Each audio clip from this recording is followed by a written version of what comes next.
based on the amount of flights that I see going in, the amount of reallocation of resources, and the amount of just big, like large 747s going in and out of Poland on the Ukrainian border right now, and that have been going on now at breakneck rates, tells me that we're a lot closer than most people realize to going to war. So considering all of the facts that we've talked about, right? We Yeah, inadvertently already crossed over to Iran. We've spoken about the dynamic going on in Syria. I don't think yeah, people understand how serious Syria is right now in terms of Russian occupation. I'll just use that term, right? Russian yeah. occupation of Syria. That's going And to be key, especially when it comes to Gog Magog, and that's where you have to kind of tie it together because it says that they come down from the north, and they're coming through Syria. 100%, So zillion percent, bro. They're not coming through Lebanon. They're coming through Syria. 100%. that's right, that's right, 100, and so that's zillion percent.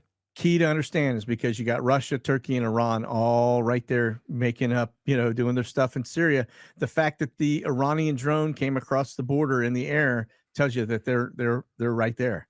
So that's yeah, that's going to be really really key when it comes to Ezekiel 38. Okay, so where are we at with things now, bro? Can you give us an accurate picture of how dangerous things really are? The interesting things that I am seeing, I've got friends that don't watch my show, and they were in my. I was talking to them yesterday. They came by the house and we were talking, and they said, "Oh, we're going to be in war in 2 years."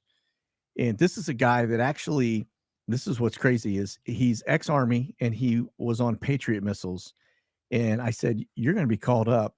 So you better have your house in order because they're going to pull you into this very quickly." And he said, "Oh man, we'll probably be at war in 2 years." I said, "I'm thinking probably 6 months to a year tops because of everything that I see shifting.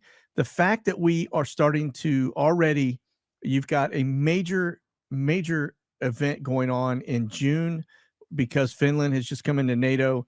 We're sending the largest amount of National Guardsmen, and this right here ought to send. You got to have red lights going off right now.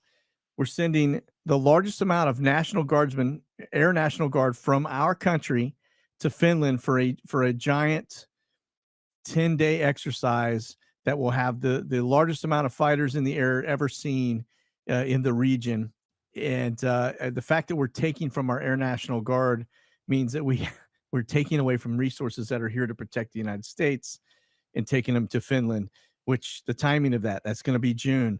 The other piece too is remember that we already have the Fed now getting ready to push the digital dollar out in July. So I think they believe there are some significant events are going to take shape just at the early side of summer and into late summer that will probably either put us into war, send our economy into a free fall, et cetera. That's what I think the window is based on the amount of flights that I see going in, the amount of reallocation of resources, and the amount of just big, like large 747s going in and out of Poland on the Ukrainian border right now, and that have been going on now at breakneck rates, tells me that we're a lot closer than most people realize to going to war.